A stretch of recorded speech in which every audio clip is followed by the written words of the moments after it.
আজি মই গৌৰৱেৰে সৈতে ক'ব খোজো যে আমি 1 লাখ চাকৰি দিম বুলি কৈছিলো এতিয়ালৈকে আমি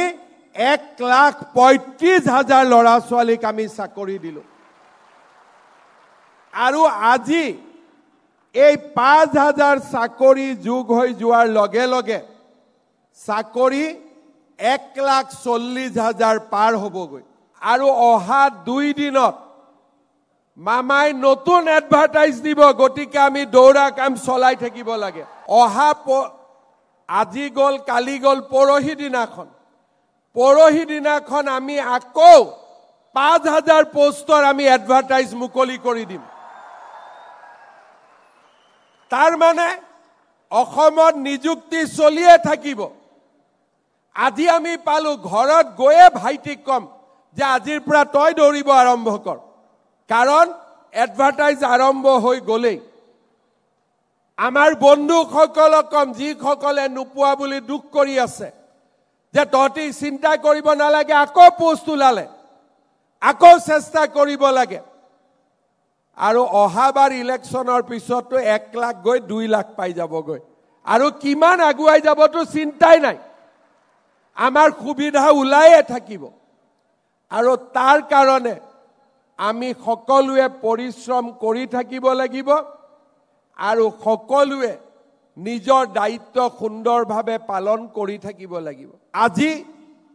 মই গৌৰৱেৰে সৈতে ক'ব খোজো যে আমি 1 লাখ চাকৰি দিম বুলি কৈছিলো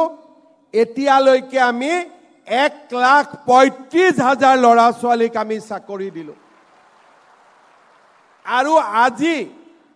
এই 5,000 চাকৰি যোগ হৈ যোৱাৰ লগে লগে চাকৰি 1,40,000 পাৰ হ'বগৈ আৰু অহা 2 দিনত মামাই নতুন এডভাৰটাইজ দিব গতিকে আমি দৌৰা কাম চলাই থাকিব লাগে অহা আজি গল কালি গল পৰহি দিনাখন আমি আকৌ 5,000 পোষ্টৰ আমি এডভাৰটাইজ মুকলি কৰি দিম তাৰ মানে অসমত নিযুক্তি চলিয়ে থাকিব আজি আমি পালো ঘৰত গৈয়ে ভাইটিক কম যে আজিৰ পৰা তই দৌৰিব আৰম্ভ কৰ কাৰণ এডভাৰটাইজ আৰম্ভ হৈ গলেই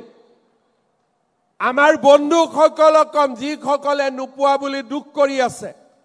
যে তহঁতি চিন্তা কৰিব নালাগে আকৌ পোষ্ট ওলালে আকৌ চেষ্টা কৰিব লাগে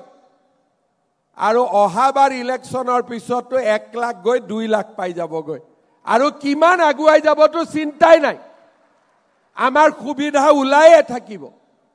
আৰু তাৰ কাৰণে আমি সকলোৱে পৰিশ্ৰম কৰি থাকিব লাগিব আৰু সকলোৱে নিজৰ দায়িত্ব সুন্দৰভাৱে পালন কৰি থাকিব লাগিব